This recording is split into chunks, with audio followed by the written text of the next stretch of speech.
Hello friends, ISPCS study के इस online platform पे आपका स्वागत है। मैं आपको आज इन्वायरमेंट सेक्शन में न्यूज एंड शॉर्ट्स का दूसरा वाला सेक्शन पढ़ा रहा हूँ। इसके पहले 8 आर्टिकल हमने ख़त्म कर लिए थे कल, और आज 9वें आर्टिकल से शुरू कर रहे हैं, जिसमें लिखा है कि संयुक्त राष्ट्र मरुस्थलीकरण रोकथाम अभिसमय, यानी कि UN का जो है कन्वेंशन है एक, इस पे जो कॉम्बेट डेजर्टिफिकेशन, ठीक है, मैंने मरुस्थलीकरण यानी डेजर्टिफिकेशन को रोकने के लिए UN का जो कन्वेंशन है उसने अपना पहला डैशबोर्ड को लॉन्च किया है, इसलिए यह न्यूज़ में रहा है। UN convention to combat desertification, ठीक है, UNCCD ने क्या किया है, अपना पहला डैशबोर्ड लॉन्च किया है। इस पे मरुस्थलीकरण पे एक बार प्रीलिम्स में सवाल बन चुका है, तो ये इंपॉर्टेंट है, इसलिए यहाँ पे विजन IAS ने भी अपने सेक्शन में रखा है। कल मैंने आपको दिखाया था ग्रीन वॉशिंग पे थे, UPSC ने प्रीवियस ईयर क्वेश्चन में दिखाया, मैंने टेलीग्राम पे क्वेश्चन भी शेयर किया था, 2022 का क्वेश्चन था, वो सीधे सीधे यहाँ से सॉल्व कर सकते थे आप इसको पढ़ते तो, ठीक है। इसी तरह से उसके पहले वाला जो आर्टिकल था, जो मैंने उस पे था सोलर वाला, तो उस पे भी आर्टिकल, उसका भी मैंने क्वेश्चन शेयर किया था। UPPCS ने डायरेक्टली पूछा था सेम वही क्वेश्चन जो यहाँ पे लिखा था, तो इसलिए से यहाँ से क्वेश्चन बनते हैं, ठीक है। मरुस्थलीकरण पे सवाल बन चुका है, इसलिए ये न्यूज़ में है, इसलिए जो है विजन IAS मैगजीन ने भी इसको अपने सेक्शन में रखा है। तो UNCCD ने अपना पहला डैशबोर्ड लॉन्च किया, ठीक है। इसमें क्या है, इसमें 126 देशों के जो रिपोर्टिंग आंकड़े हैं उसको संकलित किया गया है, यानी जो 126 देश हैं उसमें, ठीक है, उसके जो भी आंकड़े जो लोग रिपोर्ट कर रहे हैं उसमें उस डैशबोर्ड पे वहाँ पे रखा गया है। इस डैशबोर्ड में यह बताया गया है कि जो विश्व के सभी क्षेत्र हैं उसमें क्या है, जो भू निम्नीकरण है, यानी कि जो लैंड डिग्रेडेशन है, ठीक है, वो क्या है, तेज़ी से बढ़ रहा है। मतलब लैंड डिग्रेडेशन जो है पूरे विश्व में तेज़ी से बढ़ रहा है, ठीक है। प्रमुख बिंदुओं में देखते हैं कि 2015 से 2019 के बीच में क्या है, कम से कम 10 मिलियन जो हेक्टेयर स्वस्थ और उत्पादक जमीन क्या है, निम्नीकृत हो गई थी, यानी कि 4 सालों के भीतर 10 मिलियन हेक्टेयर का जो जमीन है वो क्या है, मतलब स्वस्थ जमीन थी, साफ जमीन थी, और वो क्या हो गई, वो अनुत्पादक हो गई, उसका निम्नीकरण हो गया, वो डिग्रेड हुई, ठीक है। भारत में बताया गया है कि भारत में लगभग क्या है 9.5% जो 4-5% क्या है भूमि जो है वो निम्नीकृत हो गया है, ठीक। तो भारत का अगर देखा जाए 2016 से 2019 के बीच में, तो वैश्विक भूमि क्षेत्र का लगभग 50% और भारत का लगभग 36% क्या है सूखे से प्रभावित है। तो अगर इसमें मोटे तौर पे देखें तो क्या है कि पूर्वी मध्य एशिया, लैटिन अमेरिका, कैरिबियाई क्षेत्र क्या है सबसे गंभीर निम्नीकरण के दौर से गुजर रहे हैं, ठीक है। इसके लिए कौन सा जिम्मेदार है इसमें, तो भूमि निम्नीकरण वर्तमान में क्या है, भविष्य के लिए और मिट्टी की उत्पादकता में गिरावट या हानि होती है, ठीक। तो अभी आप जानते हैं इसमें कि प्रीलिम्स के लिए क्या है, बस आपको ये जानना है कि जो UNCCD ने अपना डैशबोर्ड लॉन्च किया है, ठीक है, इसमें 126 देश हैं और इसने इनके जो है जो भी रिपोर्ट है उसको वहाँ पे संकलन किया गया है, ठीक है। अब यहाँ पे एक चीज़ और ध्यान देना है कि ये देखिए, अब ये देखिए, इसमें 109 देशों ने 2030 के लिए स्वैच्छिक भूमि निम्नीकरण तटस्थ लक्ष्य को निर्धारित किया है, ठीक है। इसमें क्या है, लैंड डिग्रेडेशन न्यूट्रलिटी क्या है, लैंड डिग्रेडेशन न्यूट्रलिटी ये है, जो यही स्वैच्छिक भूमि निम्नीकरण तटस्थता है, इसका लक्ष्य निर्धारित कौन किया 109 देशों में। तो ये ऐसी स्थिति होती है जिसमें होता क्या है कि जो फूड सिक्योरिटी है ना उसको बढ़ाने के लिए हमको क्या करना है, पारिस्थितिकी तंत्र का समर्थन करने के लिए जो भी भू संसाधन है, यानी जो भूमि संसाधन है उसकी गुणवत्ता और स्थानिक स्तर यानी जो उसका स्तर लेवल है और उसकी गुणवत्ता है उसको क्या करना है, उसमें स्थिर रखना है और उसमें वृद्धि करना है, ठीक है, किस चीज़ के, खास सुरक्षा और पारिस्थितिकी तंत्र को बढ़ाने के लिए। इसमें यही जो है LDN ऐसी स्थिति होती है। तो इसी पे के लिए इसके लिए जो है 2030 तक जो है 109 देशों ने लक्ष्य निर्धारित किए हैं, ठीक। तो भारत सरकार की जो है लैंड डिग्रेडेशन को रोकने के लिए, भूमि निम्नीकरण को रोकने के लिए कौन कौन सी पहल है, तो भारत सरकार क्या कर रहा है, अभी इंपॉर्टेंट है ये, देखिए ये वाला लाइन बहुत इंपॉर्टेंट है प्रीलिम्स के लिए, क्यों, क्योंकि क्या है, देखिए कि 2030 तक 26 मिलियन हेक्टेयर जो निम्नीकृत भूमि है और जो निवर्णीकरण वाली भूमि है उसको पुनर्बहाल करने के लिए स्वैच्छिक बॉन चैलेंज संकल्प में भारत शामिल हुआ। ये करंट अफेयर था और मैं आपको इसको पढ़ाया हूँ, इसको मैंने आपको पढ़ाया था, बॉन चैलेंज, ठीक है। बॉन चैलेंज में भारत शामिल हुआ है, किस चीज़ के लिए, जो है 2030 तक 26 मिलियन हेक्टेयर जो निम्नीकृत भूमि है और निवर्णीकरण वाली भूमि उसको पुनर्बहाल करने के लिए भारत ने क्या किया है, मरुस्थलीकरण और भूमि निम्नीकरण पर एटलस जारी किया है, जिसमें जो निम्नीकृत भूमि उसकी पहचान की गई है। तो 2-3 चीज़ें हैं, भारत सरकार की बॉन पहल में शामिल हुआ है, तो इंपॉर्टेंट है ये। और UNCCD के बारे में जान लेते हैं, united nation convention to combat desertification, इसका हेडक्वार्टर कहाँ पे है, बॉन में, जर्मनी में। इसी कन्वेंशन में भारत शामिल हुआ है, बॉन चैलेंज में, ठीक है।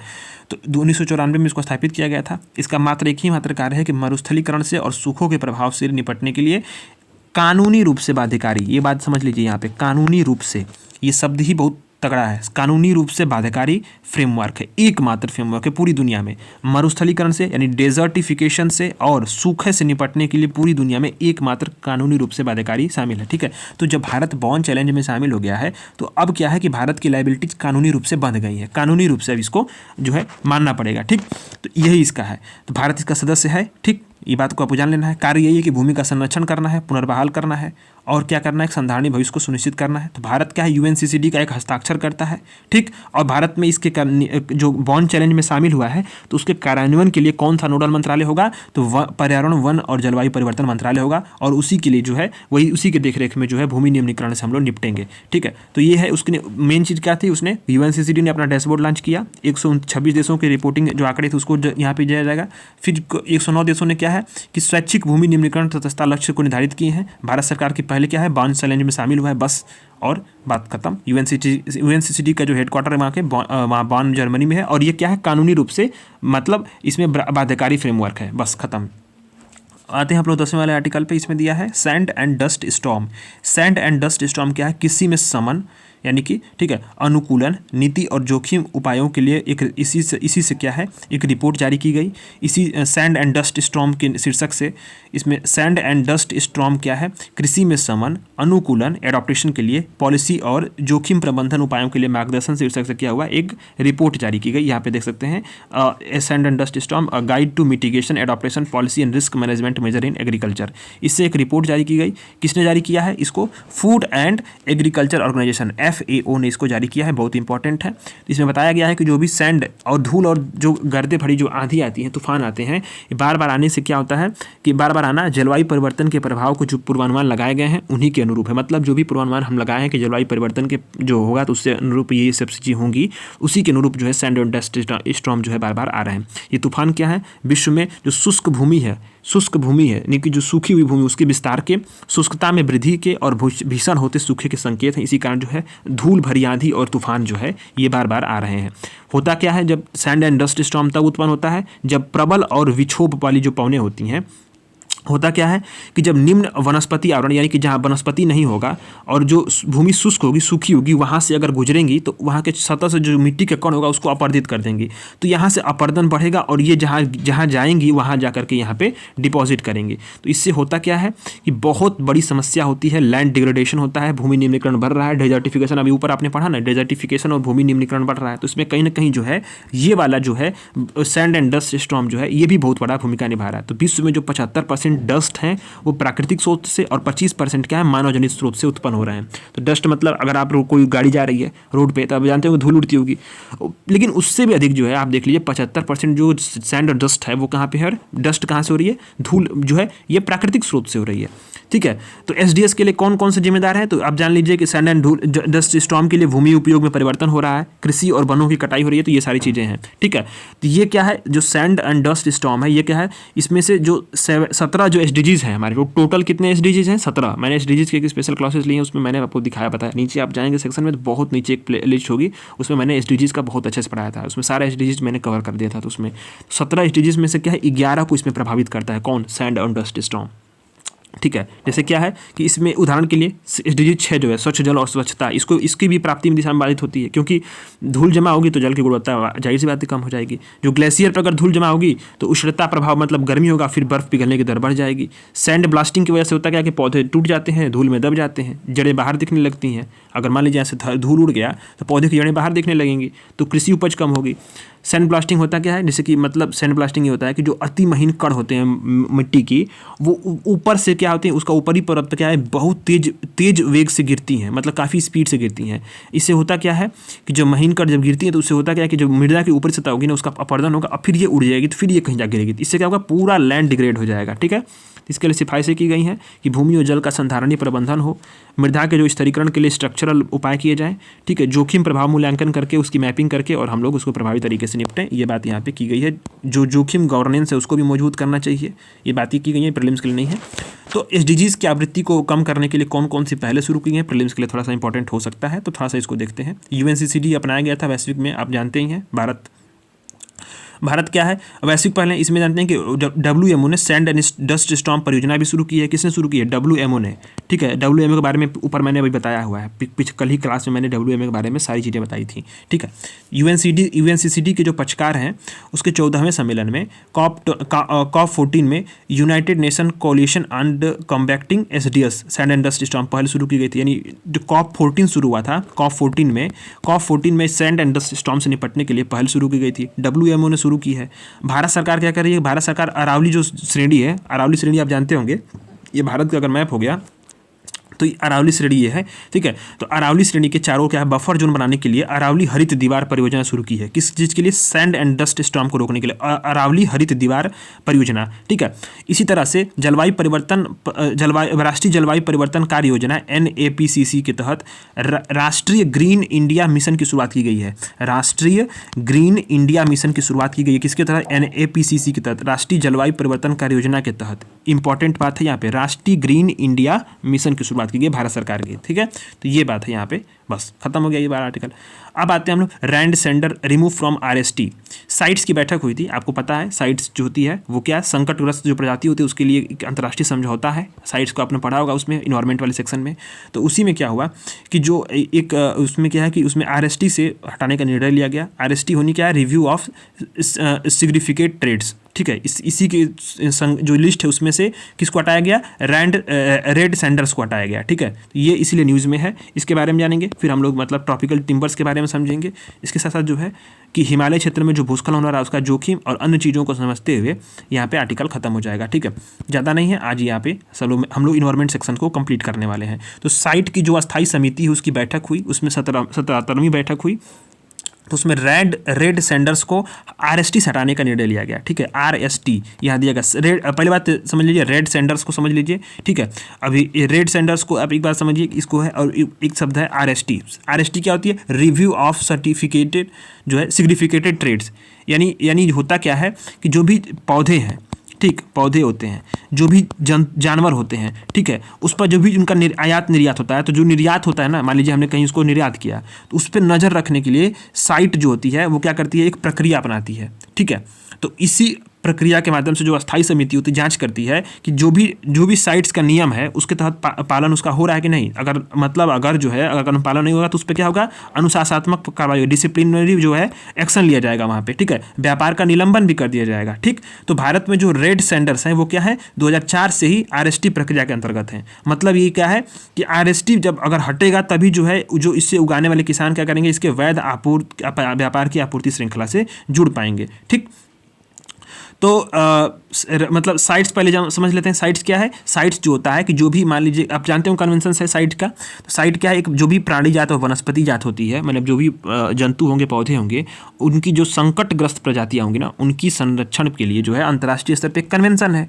अब ये सुनिश्चित करता है कि जो व्यापार है अंतर्राष्ट्रीय व्यापार में वन जीवों का और पौधों का, उसमें प्रजातियों के अस्तित्व पर कोई खतरा उत्पन्न ना हो। तो इसमें साइट्स में श्रेणी होती है, श्रेणी 1, श्रेणी 2, श्रेणी 3 होती है। इसमें 3 श्रेणियाँ होती है, आपने इन्वायरमेंट वाले सेक्शन में पढ़ाई होगा, एकदम बिल्कुल बेसिक वाला चीज़ है ये। तो श्रेणी 1 में होता क्या है कि जो आमतौर पे क्या होता है कि एकदम वह कानून शामिल होता है ना जो क्या है कि उसे क्रियान्वयन के लिए जरूरी अनिवार्यताओं को पूरी करता हो। ठीक, अभी क्या है श्रेणी 2 में वह कानून जिसके बारे में माना जाता है कि जो साइट के लिए जरूरी जो क्रियान्वयन उसके लिए अभी पूरा अनिवार्यता भी नहीं पूरी करता। और तीसरा कानून वो होता है कि जिसके बारे में आमतौर पर यह माना जाता है कि साइट्स के क्रियान्वयन के लिए जरूरी अनिवार्यताओं को पूरा वो नहीं करता। यानी यहाँ पे सभी अनिवार्यताओं को पूरी करता है। ठीक है, जो भी मतलब साइट से कानून के लिए सभी मतलब कुछ जो कानूनों को पालन करता है और यहाँ एक भी कानूनों का पालन नहीं करता। तो साइट्स की 3 श्रेणियाँ होती हैं, यहाँ पे आप देख लेते हैं पक्षकार की होती हैं। साइट्स के अंदर जो है NLP की जो पक्षकार श्रेणियाँ है उसमें 3 आती हैं। ठीक, तो रेड सेंडर्स को RST से हटाने का कारण क्या है? इसमें बहुत सारा जो वन जीव संरक्षण अधिनियम 1972 उसमें संशोधन किया गया, वो भी बहुत बड़ा मददगार साबित हुआ है। ठीक है, इस संशोधन द्वारा हुआ क्या कि जो साइट्स का नेशनल लेजिस्लेशन प्रोग्राम है NLP है, ठीक है, वही वाला। इसमें NLP की जो 3 श्रेणियाँ थी, साइट्स की जो 3 श्रेणियाँ थी इसमें साइट्स के प्रावधानों को क्या किया गया? वन संरक्षण अधिनियम में शामिल कर दिया गया। ठीक, इसके तहत क्या हुआ कि अब साइट्स की अस्थायी समिति ने भारत को साइट्स की श्रेणी 2 से हटाकर श्रेणी 1 वन में अस्थायी, मतलब सभी ज़रूरतें यहाँ पे पूरी कर रहा था, मतलब कुछ ज़रूरतें पूरी कर रहा था। अब क्या है कि यहाँ पे सभी ज़रूरतें पूरी कर रहा है साइट्स की, ठीक है, जो भी कानूनी प्रक्रिया होती हैं, अनिवार्यताएं होती हैं, ठीक। यहाँ श्रेणी 3 होता है, 3 श्रेणी होती हैं जो भी उसमें पक्षकार होते हैं उसकी। एक श्रेणी में होता है जिसमें कोई कानून मतलब जो है उस पर लागू नहीं हो रहा, कोई अनिवार्यताएं पूरी नहीं कर रहा हो। दूसरा उसमें भारत था जिसमें अभी कुछ कुछ कर रहा था, अभी क्या है कि पूरी सभी अनिवार्यताओं को पूरी करता है। तो यही जो है जब 1972 का जो वन्य जीव संरक्षण अधिनियम जब 2022 में संशोधन हुआ ना, तो इसी साइट्स के जो है प्रावधानों को यहाँ पे शामिल किया गया। इसी कारण से जब साइट्स की जब अस्थायी समिति बैठक हुई तो भारत को साइट की श्रेणी 2 से हटा करके, श्रेणी 2 से यहाँ से हटा करके श्रेणी 1 में भारत को रख दिया, ठीक है। ये वाला जो पॉलिसी चेंज हुआ, इसने रैंड सैंडर्स को आरएसटी से हटाने में बहुत बड़ा योगदान निभाया है, ठीक है।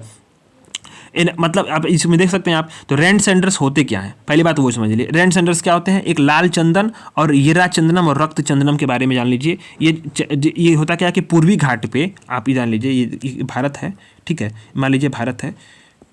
अब भारत का थोड़ा सा नक्शा आप लोग देख लीजिएगा, बस ये देखिए, ये भारत का नीचे, ये पश्चिमी घाट इधर होता है, ये पूर्वी घाट है, ठीक है। मैम ने आपको पढ़ाया होगा, जब मैम ने आपको ज्योग्राफी बहुत बेहतरीन तरीके से पढ़ाई है, उसमें देख लीजिएगा, उसमें पूर्वी घाट ये है, ठीक।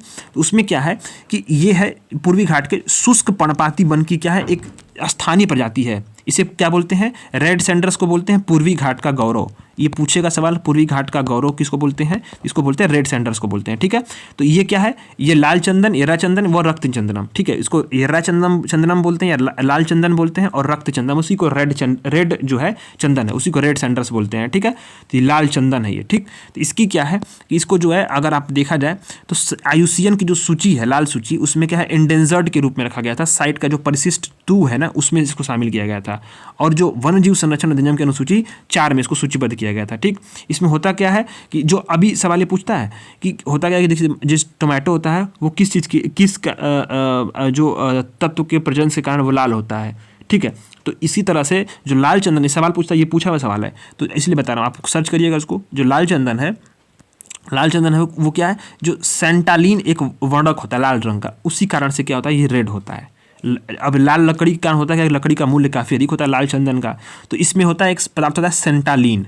सेंटालिन एक पदार्थ होता है, इसी कारण से जो लाल जो चंदन होगा वो रेड होता है, ठीक है। इसी कारण से इसको बस ये जान लीजिए कि इसको रेड सैंडर्स को आरएसटी से हटाने का निर्णय लेगा। तो प्रीलिम्स में सवाल यहाँ पे कहाँ से बनेंगे वो मैं बता दूँ आपको।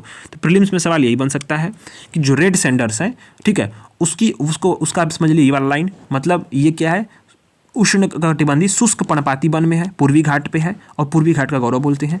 IUCN की इंडेंजर्ड सूची है, साइट्स की परिशिष्ट 2 है, और जैव विविधता संरक्षण अधिनियम अनुच्छेद 4 में है, ठीक। सेंटालिन इसमें पाया जाता है, बस इसको रखिए। और इसमें साइट की जो सब बैठक हुई, इसमें रैंड सैंडर को आरएसटी से हटाया गया। आरएसटी क्या है? रिव्यू ऑफ सिग्निफिकेटेड ट्रेड, यानी कि जो भी ट्रेड हो रहा है उसमें जो है जो सूची होती है आरएसटी की जो है उससे हटाने का निर्णय लिया गया, बस खत्म।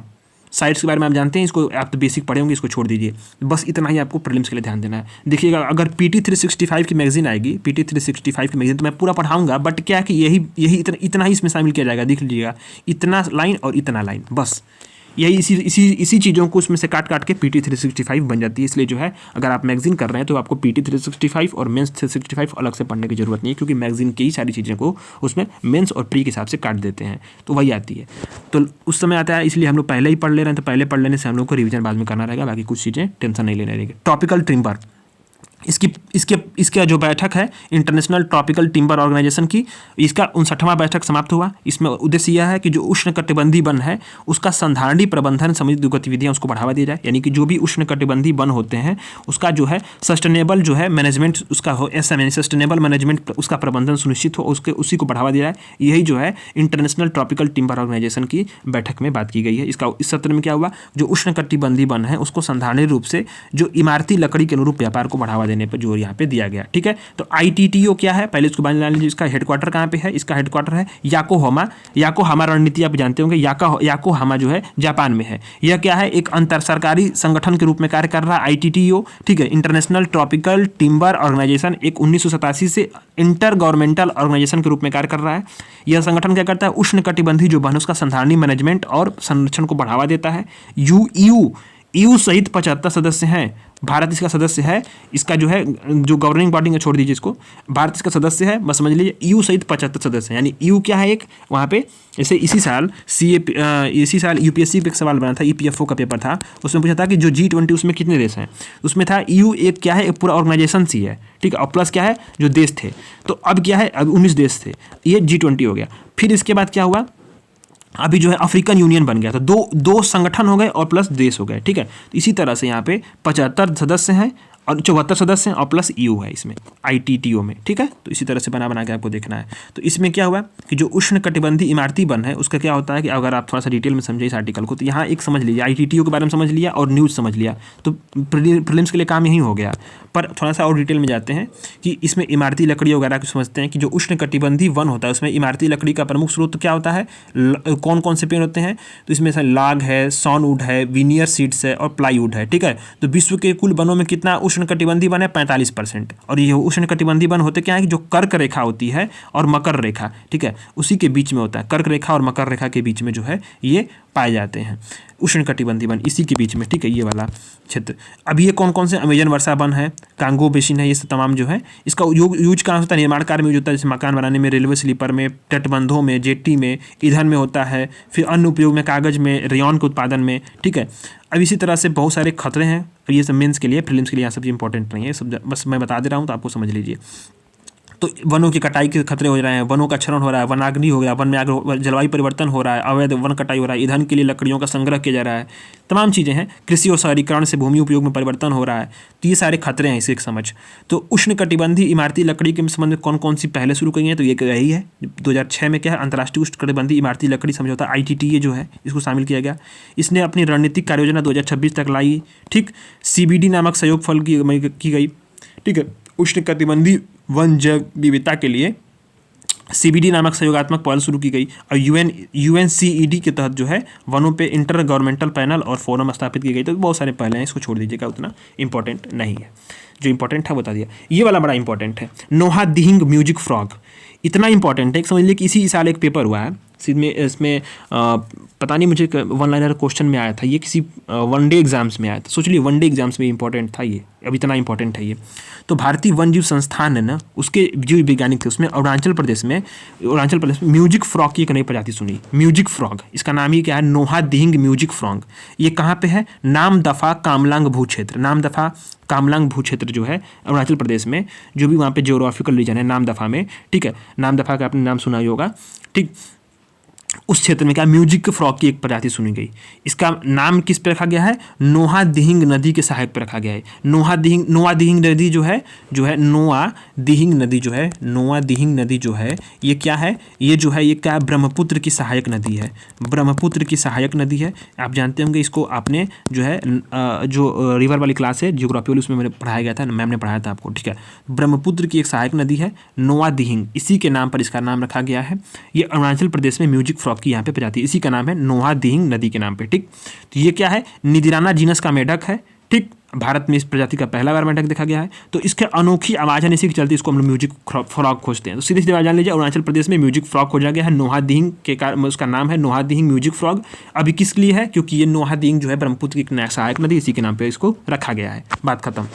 आर्टिकल 14वां ये है कि हिमालयी क्षेत्र में जो लैंडस्लाइड हो रहा है उसकी वल्नरेबिलिटीज़ के बारे में समझ बात की गई है। तो जो भी आप जानते होंगे, अभी हाल ही में पिछले दिनों जो है सिलक्यारा बारकोट सुरंग जो था, ये पूछ सकता है सिलक्यारा बारकोट सुरंग कहाँ पे है, तो उत्तराखंड में था। यहाँ पे जो है 40 मजदूर फंस गए थे, यहाँ पे टनल का निर्माण हो रहा था, ठीक।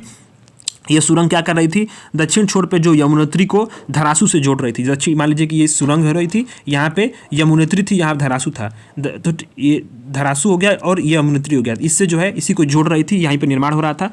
4 धाम बारहमासी सड़क परियोजना का यहाँ पे हिस्सा था। अब सुरंग यहाँ ऐसे क्षेत्र में बनाई जा रही थी जो क्या था, चूना पत्थर और मुलायम चट्टानें थी। ये इस सुरंग जो बनाई जा रही थी वो चूना पत्थर और मुलायम चट्टानें थी, इसलिए कारण वो ढह गई, ठीक। अब हिमालय क्षेत्र में भूस्खलन होने की संभावना क्यों अधिक है, क्योंकि क्या है कि प्राकृतिक कारण, एक पहली बात यह है कि भूकंप जो है, विवर्तनिक गतिविधियाँ हैं, भूकंप को सक्रिय कर देते हैं। भारी वर्षा होती है तो मृदा जो होती है वो जल को खींच लेती है, मतलब उसे सोख लेती है, तो जो स्ट्रक्चर है मृदा का वो कमज़ोर है। और क्या है, जलवायु परिवर्तन से क्या है, जो भी तापन हो रहा है उससे क्या है, परमाफ्रॉस्ट पिघल सकता है, ठीक है। तो ये सारी चीज़ें जो हैं। दूसरी बात क्या है, मानवजनित कारण क्या है, मानवजनित पेड़ काट रहे हैं, बांध बना रहे हैं, सड़क जो है, अनेक प्रकार की अवसंरचनाएं निर्माण हो रही हैं, तो जो प्राकृतिक स्थिरता है ना वो कहीं कहीं वो प्रभावित हो रही है। वनों की कटाई से, सिंचाई से, खनन गतिविधियाँ से क्या है, भूस्खलन हो रहा है। ठीक, तो हिमालय और आल्प्स की तुलना यहाँ पे की गई है, आल्प्स की और हिमालय की। ठीक है, आयु देखा जाए तो हिमालय क्या है, ये थोड़ा सा मतलब उससे टॉपिक से हट गया है, लेकिन फिर भी इंपॉर्टेंट है। तो हिमालय और आल्प्स की तुलना यह है कि जो अपेक्षाकृत नवीन है, यानी 40 से 50 मिलियन वर्ष पहले इसका निर्माण हुआ। आल्प्स क्या है, 65 मिलियन पहले हुआ। ठीक है, निर्माण क्या हुआ, जो भारतीय प्लेट थी और यूरोसीय प्लेट थी, ठीक है, इसी के बीच में टकराव हुआ, तो ये जहाँ से जो है हिमालय का निर्माण हुआ। और जो आल्प्स पर्वत है वो अफ्रीकी थी और यूरेशियाई थी, वहाँ से जो है इसका निर्माण हुआ। ठीक, विवर्तनिक गतिविधि अभी भी जारी है। ठीक, और ये भूकंप सक्रिय क्षेत्र है, यहाँ पे हमेशा भूकंप आते रहते हैं, लेकिन ये क्या है कि विवर्तनीय रूप से अधिक है, लेकिन यहाँ पे भूकंप कम गतिविधि वाला क्षेत्र है। जो भूवैज्ञानिक विशेषताएं यहाँ पे क्या है कि गहरी घाटियाँ हैं, ऊंची चोटियाँ हैं, ऊबड़ खाबड़ वाली जमीन संरचना है, और यहाँ पे क्या है, यू आकार की घाटियाँ हैं, और जो क्या है, घिस पीट के चुकी हैं पर्वत श्रृंखलाएँ। ठीक है, तो ये बातें हैं यहाँ पर। अभी क्या हुआ, सोमालिया में बाढ़ आई। बहुत इंपॉर्टेंट बात है कि एक हिस्ट्रिक बाढ़ है, मतलब ये समझ लिया ऐसी बाढ़ जो है बहुत कम देखने को मिलती है। तो बाढ़ आई सोमालिया में, तो क्या हुआ कि जो यूएन कार्यालय है मानवतावादी मामलों के समन्वय के लिए, इसने बोल दिया कि दो जो स्थितियाँ थी वो इस बाढ़ के लिए जिम्मेदार थी, दो जलवायु परिघटनाएँ थीं। ठीक है, सोमालिया में, अब सोमालिया में जो है बाढ़ आना एक बहुत विचित्र बात है, लेकिन और ये भी एक दो घटनाएँ थी। कौन कौन सी, कि अल नीनो और इंडियन ओशन डाइपोल। ठीक, अब हॉर्न ऑफ अफ्रीका, अफ्रीका का आप जानते होंगे, अफ्रीका का मैप देख लीजिए। ठीक है, ये अफ्रीका है। ठीक है, हॉर्न ऑफ अफ्रीका को मैंने वैसे मैंने बताया हुआ है, कई बार बताया है। हॉर्न ऑफ अफ्रीका जो है ये वाला क्षेत्र होता है। ठीक है, हॉर्न ऑफ अफ्रीका। ठीक है, इसमें क्या हुआ, अल नीनो और जो है जो पॉजिटिव आईओडी होता है, इंडियन ओशन डाइपोल, इससे क्या होता है कि जो अधिक वर्षा और बाढ़ का कारण हो जाता है। दो घटनाएं होती हैं, अल नीनो से और आईओडी से। तो अल नीनो के बारे में आपने ज्योग्राफी में तो पढ़ा ही होगा, एक दो बार बता चुका हूँ पहले भी। एक जलवायु परिघटना होती है, होता क्या है इसमें कि जो मध्य और पूर्वी उष्णकटिबंधीय प्रशांत महासागर है, मध्य और पूर्वी जो उष्णकटिबंधीय प्रशांत महासागर, मान लीजिए प्रशांत महासागर हो गया, ये इंडियन ओशन हो गया, ये भारत हो गया, ये जो यूएसए हो गया, ये जो है दक्षिण, ये वाला। ठीक है, इसमें क्या होता है कि जो प्रशांत महासागर की सतह गर्म हो जाती है, तो होता क्या है कि जो अल नीनो की घटना होती है 2 से 7 साल में एक बार घटित होती है। इससे होता है कि जो भारतीय महाद्वीप है वहाँ पे क्या होता है, मानसून कमज़ोर हो जाता है। ठीक, अब इंडियन ओशन डाइपोल क्या है, इसे इंडियन नीनो के नाम से भी जानते हैं। तो यह जो पश्चिमी हिंद महासागर है, पश्चिमी हिंद महासागर और पूर्वी हिंद महासागर होता है, इसी के जो बीच में ना क्या होता है कि समुद्री तापमान में अंतर हो जाता है। ठीक, जो टेम्परेचर, जैसे मान लीजिए कि ये अभी देखिए, ये मान लीजिए कि एक सेकेंड, ये देख लीजिए, इस एक सेकेंड यार, पेन चेंज करता हूँ मैं। देखिए ये हो गया, मान लीजिए ये हो गया आपका अफ्रीका, ये भारत हो गया। ठीक, ये श्रीलंका, ये वाला क्षेत्र और ये वाला क्षेत्र, इसके बीच में क्या टेम्परेचर चेंज होगा। ठीक है, टेम्परेचर डिफरेंस होगा, यहाँ तापमान अंतर होगा। अब यहाँ पे डाइपोल, इसी कारण से जो होता है इसे द्विध्रुव बोलते हैं, डाइपोल बोलते हैं, इंडियन ओशन डाइपोल। इसमें 3 चरण होता है। पहला होता है पॉजिटिव वाला, इसमें होता है तब होता है जब हिंद महासागर का जो पश्चिमी भाग है पूर्वी भाग की तुलना में अधिक गर्म होता है, यानी सोमालिया तट अधिक गर्म होगा, पूर्वी वाला तट जो है कम होगा। तो ये जो है क्या होता है कि यहाँ पे पॉजिटिव वाला चरण होगा। ठीक है, अब इसी कारण से सोमालिया में बाढ़ आई है, क्योंकि यहाँ पे जब पूर्वी तट पश्चिमी तट जो गर्म हुआ है, तो अधिक बात यहाँ पे क्या हुआ कि अधिक जो है यहाँ पे लो प्रेशर बना है, और हाई प्रेशर से यहाँ पे जब चीज़ें पहुँचने गई हैं इसके बाद, तो यहाँ बारिश हुई है। ऋणात्मक चरण में होता क्या है कि जो पश्चिमी वाला ठंडा होता है और पूर्वी वाला जो गर्म होता है, यहाँ पे नेगेटिव वाला होता है। और न्यूट्रल तब होता है जब संपूर्ण हिंद महासागर में सामान्य स्थिति होती है, तो उसको क्या बोलते हैं, न्यूट्रल बोलते हैं, आईओडी। ठीक है, तो यूएन के जो मामलों थे उसके अनुसार क्या है कि आपात स्थिति से सुनिश्चित करने के लिए हमें जो है एक साथ जो है मानवतावादी कार्यों को काम करने की जरूरत है। तो ये बात यहाँ पे की गई है कि यहाँ पे सोमालिया में बाढ़ आई थी, तो इसी पे इंडियन ओशन डाइपोल का जो है धनात्मक चरण देख लीजिए, ठंडा था यहाँ पे, अब गर्म था यहाँ पे, अब यहाँ पे गर्म हुआ तो यहाँ पे लो प्रेशर बना, अब यहाँ पे वाष्प बना, और इसके बाद जो है ये जो है एक यहाँ पे हवा, अब चूंकि क्या है कि यहाँ से फिर हाई प्रेशर से लो प्रेशर में जो पवनें गई हैं और यहाँ बारिश की संभावनाएं हैं, तो बाढ़ यहीं इसी कारण है, क्योंकि पॉजिटिव जो है इंडियन डाइपोल यहाँ पे हुआ है। ठीक है, नेगेटिव होता तो ठीक यहाँ पे उल्टा होता। ठीक, इसी तरह से आपने अल नीनो की स्थितियाँ भी देख सकते हैं। अल नीनो की तो कई बार बता चुका हूँ, तो बार बार रिपीट करने का कोई मतलब नहीं है। ठीक है, मिथिली चक्रवात, मिथिली चक्रवात बहुत इंपॉर्टेंट है। ये इंपॉर्टेंट इसलिए चूँकि नाम आप समझ लीजिएगा कि भारतीय मौसम विज्ञान संस्थान IMD ने चक्रवात जो था, चक्रवाती तूफान मिथिली को लेकर के, मिथिली इसको लेकर के अपडेट जारी किया। ये अपडेट क्या था, ये तूफान था बांग्लादेश के तट को पार करने के बाद जो डिप्रेशन और फिर क्या है अवदाब में बदल गया है। ठीक है, यानी कि पहले होकर मतलब पहले क्या था कि जब बांग्लादेश के तट को पार किया और फिर कमज़ोर हो गया, फिर ये क्या होकर कि डिप्रेशन में गया, और फिर क्या हुआ कि फिर जो है ये दोबारा डिप्रेशन में चला गया। तो यहाँ पे आप देख लीजिए कि जो बहुत कम लो प्रेशर वाला जो एरिया होता है ना, वो तूफान क्या होता है, कुंडली के रूप में घूमता रहता है, जो चक्रवाती तूफान होता है, ठीक है। तो इसी को चक्रवाती तूफान बोलते हैं कि लो प्रेशर वाले एरिया में इस तरह से ऐसे जो है ये तूफान घूमता रहेगा और आगे बढ़ता रहेगा, ठीक है। तो यही जो होता है ये तूफान होता है। लेकिन इसमें क्या होता है कि इसमें जो औसत गति होती है क्या होती है, 34 से 47 मिनट 47 समुद्री मील की होती है, 34 यानी कि वही 62 से 88 किलोमीटर। लेकिन जो गहन यानी होता है ग्रेट जो डिप्रेशन होता है ना, डिप्रेशन में हैवी डिप्रेशन में होता क्या है कि इसकी जो गति होती है वो क्या होती है, मतलब वो 60 से 61 किलोमीटर प्रति घंटा हो जाएगी।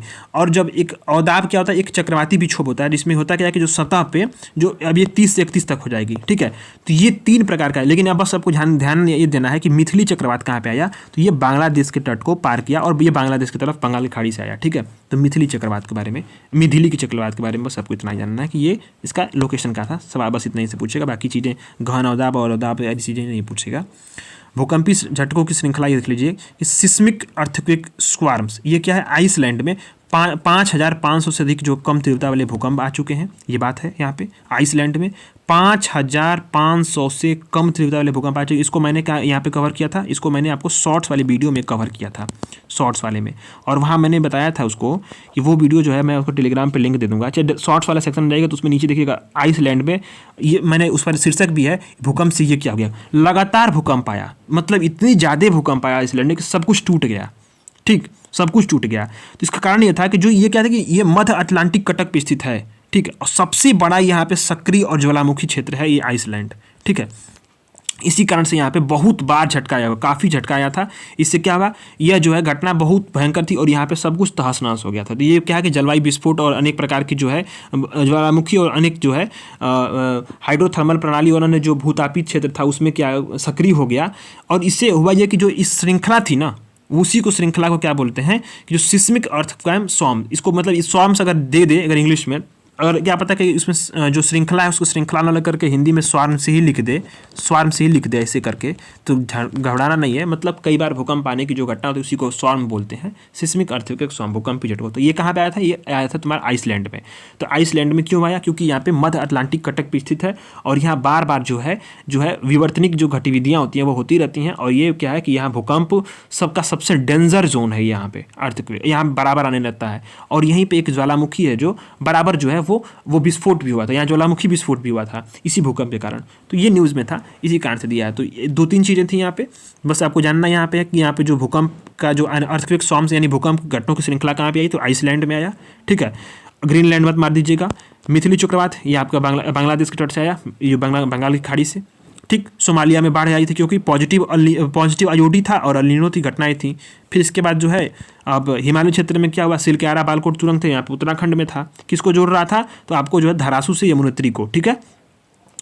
तो यमुनोत्री को जो है धरासू से जोड़ रहा था, ठीक। इसके बाद जो है नुआदिहिंग जो म्यूजिक फ्रॉग है वो कहाँ पे है, वो है आपका अरुणाचल प्रदेश में, नुआदिहिंग नदी पे है, ब्रह्मपुत्र की एक सहायक नदी है, बस खत्म। इसके बाद आपको ITTO जानना, इसका हेडक्वार्टर योकोहामा में है, इंटर गवर्नमेंटल ऑर्गेनाइजेशन है, EU सहित 75 सदस्य हैं इसके, बस खत्म। इसके बाद आपको जानना क्यों न्यूज़ में रहा, क्योंकि इसका बैठक हुआ, इसका उद्देश्य यही था कि जो भी इमारती लकड़ी है उसका व्यापार अनुकूलन उसका बढ़ाया जाए। इसको मैंने आपको बता ही दिया सारी चीज़ों को, उसको ऊपर वाला। तो ये वाला आर्टिकल जो है अब खत्म होता है। तो हम लोग अब सीधे कहाँ जाएंगे, हम लोग अब जा रहे हैं, इसके बाद हम लोग सामाजिक मुद्दे पढ़ेंगे। सामाजिक मुद्दे से पहले मैं सोच रहा हूँ साइंस एंड टेक करा दूँ, साइंस एंड टेक बहुत इंपॉर्टेंट है। तो साइंस एंड टेक पे हम लोग यहाँ पे जाएंगे और अगर नेक्स्ट क्लास से, और साइंस एंड टेक को ख़त्म करेंगे 2 दिन के अंदर ही, 3 दिन के अंदर ही। उसके बाद सोशल इशूज़ भी 2-3 दिन के अंदर ख़त्म कर देंगे। तो मैगजीन आपका पूरे महीने के लास्ट तक हम लोग ख़त्म कर देंगे, ठीक है। तो वीडियोज़ को लाइक करके चैनल को सब्सक्राइब जरूर करिएगा और अपने फीडबैक जरूर दीजिएगा। धन्यवाद।